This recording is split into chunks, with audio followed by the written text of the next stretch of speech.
Oh, come on, Lyle. You're missing a foot. Maybe two. Might have to put a camera on the outside so he knows.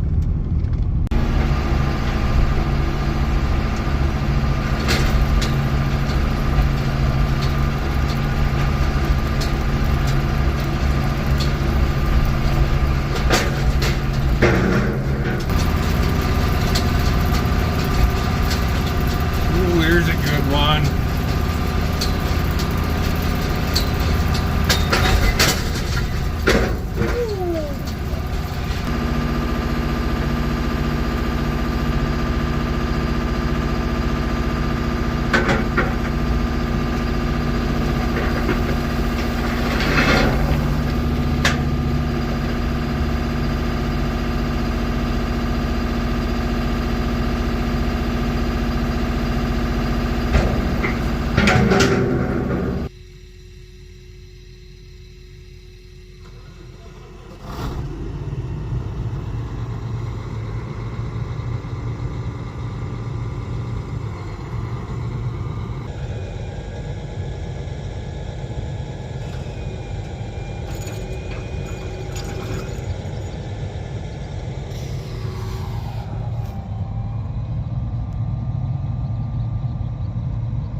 Just checking for any broken shanks.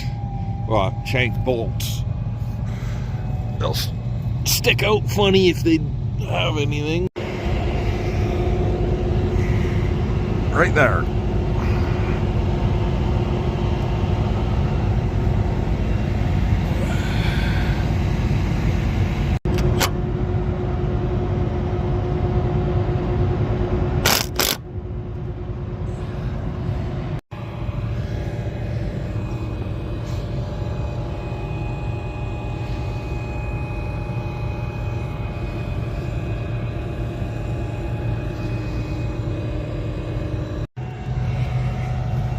So I had one broken bolt and one, whatever the hell that thing is, looped over a fertilizer shank. The broken bolt was on a seed shank, which is not unexpected down here. There's a lot of deadheads. It's a project we need to address in the near future. However, these Seedhawks, if you got the shank pressure set right, they will contour and skip over them. Starting to notice though, a lot of these guys are pinching, which for canola, not a big deal. When we're doing cereals and you're putting 120 to 150 or even better down, pounds per acre that is, it's starting to be a problem. These points have lots of life left in them though, and I don't really want to change them out after just 1 year, but they will be going to Dutch eventually. The inline offset ones, the one that we had on the old drill, I like those steel drop tubes. Everybody says, oh, these rubber ones, they flex and shed mud. Well, I didn't see any difference. So I think next year it's just going to be a lot of slip and cut on these. If you slip, you can loosen off this carriage head side. There's a nut on the back side, and you got to be real freaking careful when you do it, because there's this steel protector plate on this one, and it spun, and I got 4 stitches there from that a couple years ago. But yeah, you loosen them, you slip it down 3/4 of an inch, and you just cut it. That's probably gonna happen next spring, or we'll see. Now that we have a hired hand, we might be looking for something to do at some point in the summer. We can hook onto the drill and go through it maybe, because that would be sweet to have it to do some of those jobs when it's warm out and not be crawling around in mud and near freezing conditions and all that. So we'll see.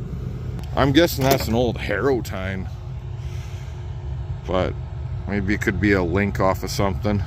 And then Dad also found a chunk of barbed wire.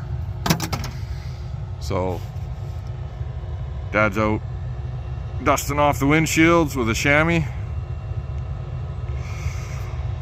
So a lot of what we do every morning, typically we're filling every morning. That's usually typically when we shut down, unless we get shut down by rain.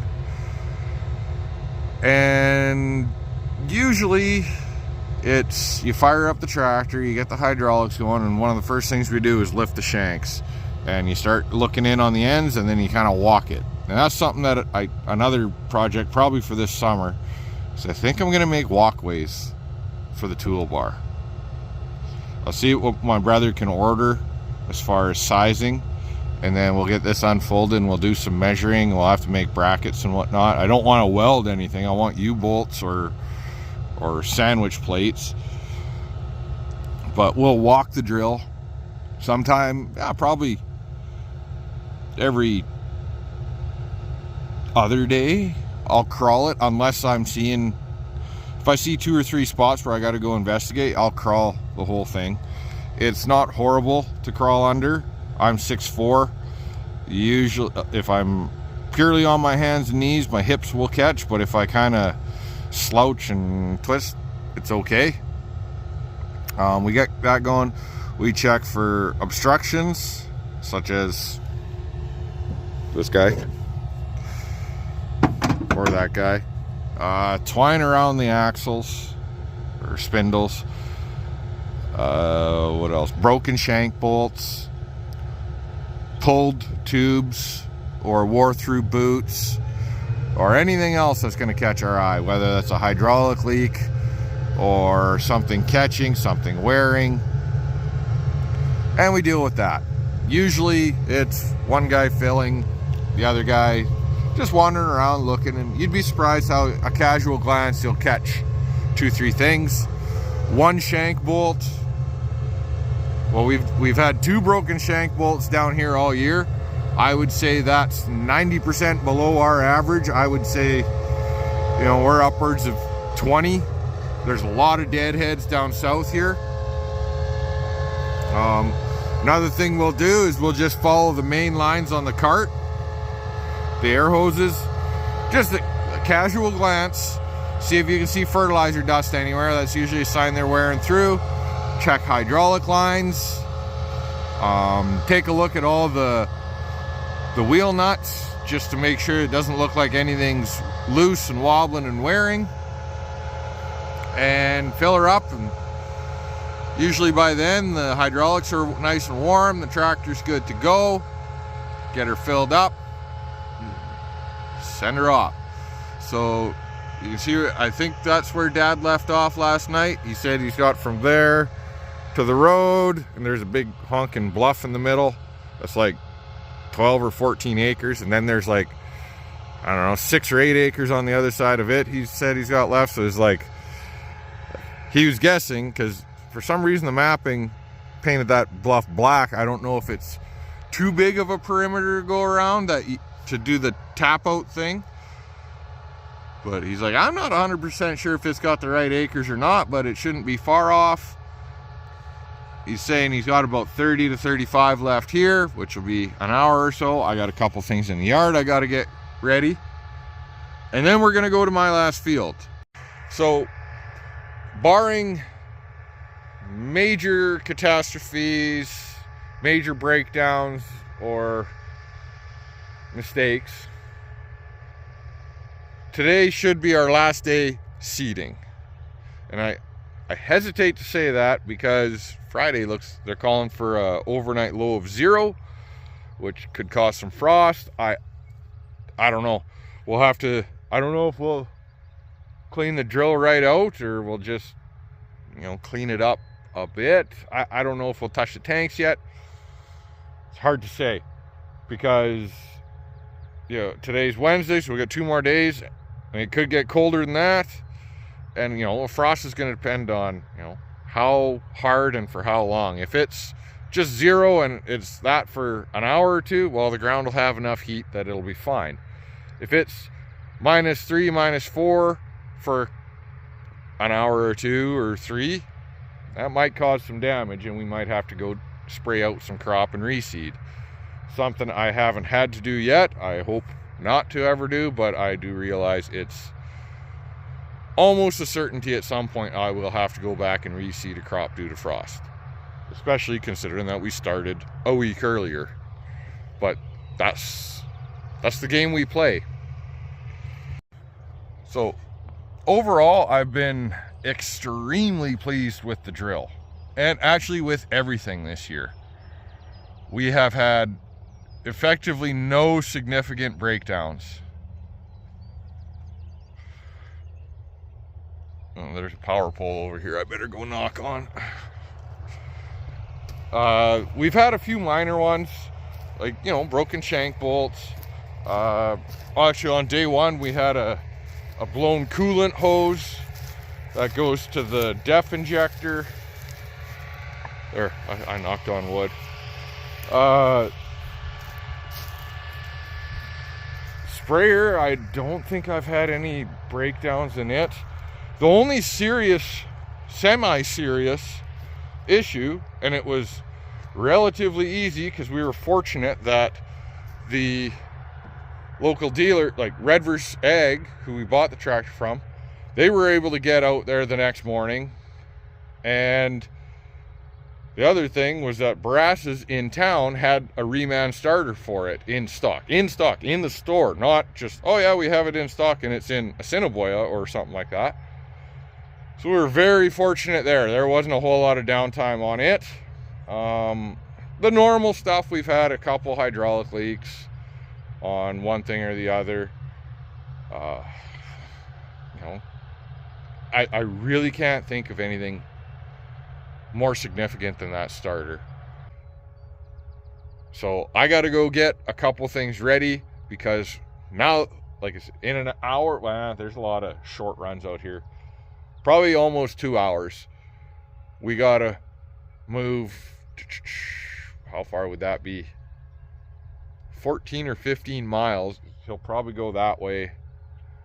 Just the way the roads are, it's either go that way and go down the highway, or backtrack a mile and a quarter to go that way and then come across all grids. And if it's only a mile, whatever. So 14, 15 miles.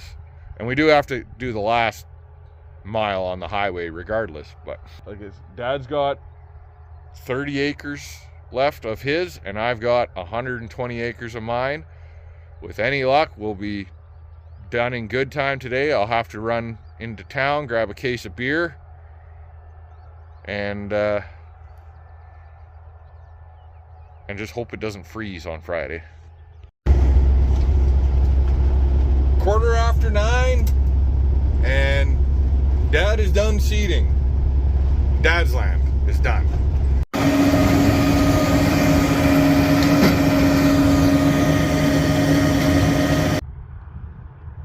Yeah, we're out of mini bulks. We've got these 4 bags. We're probably going to need 2 of them. And that's all we got for seed. Well, we do have a couple of 356 left, but that's a longer maturity than what we're putting on here. I would prefer not to split a field. I think we've got more than enough seed, and we'll just return what we don't use.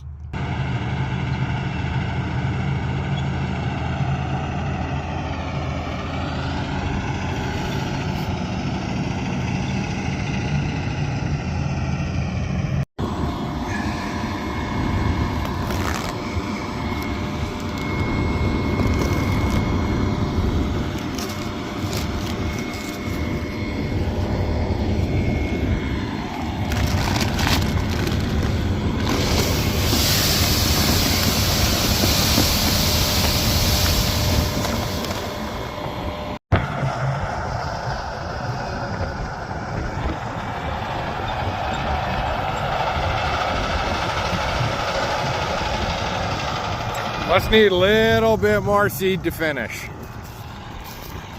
It just needs me to wipe it around. I've been meaning to do this all year.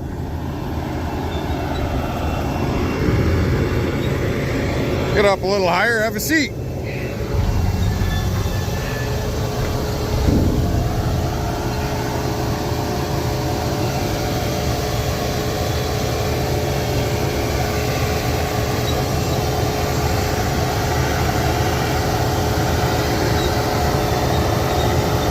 Watch the sections go down.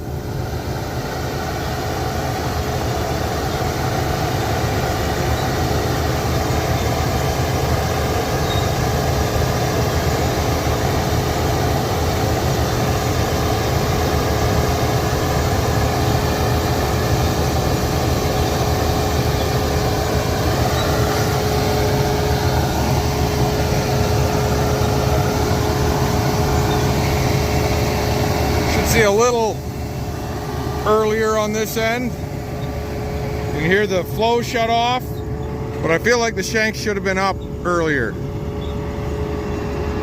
Why aren't they up at all? Yeah, they're slow to come up.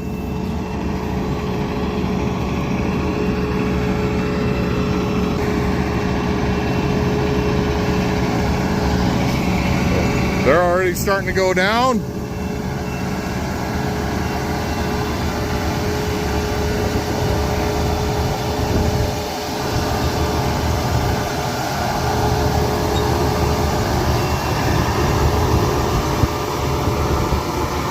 That is one thing I'm not, well, that's not bad. When it's individual sections, they pop up pretty good. It's when it's the whole thing at once, or at least half of it, they're kind of slow to pop up. And I just feel like that's either a setting or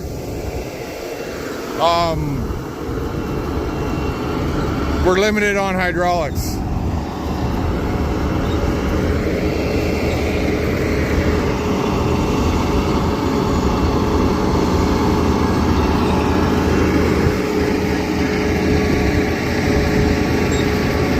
You always think these tires are going to touch and they never do.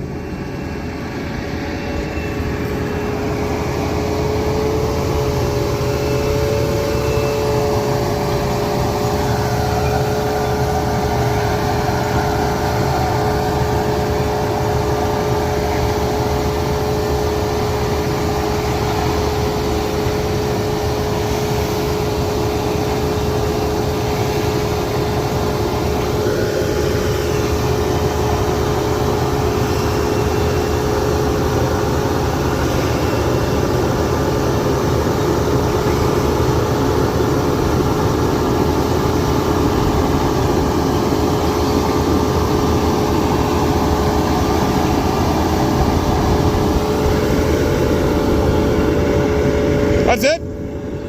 We are done. Dad's gonna take me back. Oh, we got a little fertilizer. He's just gonna blow off.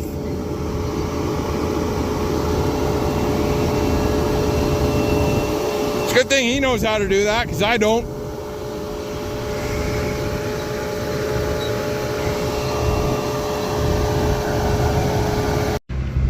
Well, that is it. Hopefully for seeding 2024. I had to think for a second there. It went fantastic, which makes me kind of nervous because they're saying it might get cold tonight and tomorrow. So if we get a real hard frost overnight, one of these nights, we might be looking at some reseeding. Not trying to be a damper or have a negative attitude. It's just a realist attitude. Just kind of got to sit there and wait and see. The nice part, I shouldn't say nice, at least with reseeding, we don't have to worry about fertilizer. Fertilizer's already in the ground.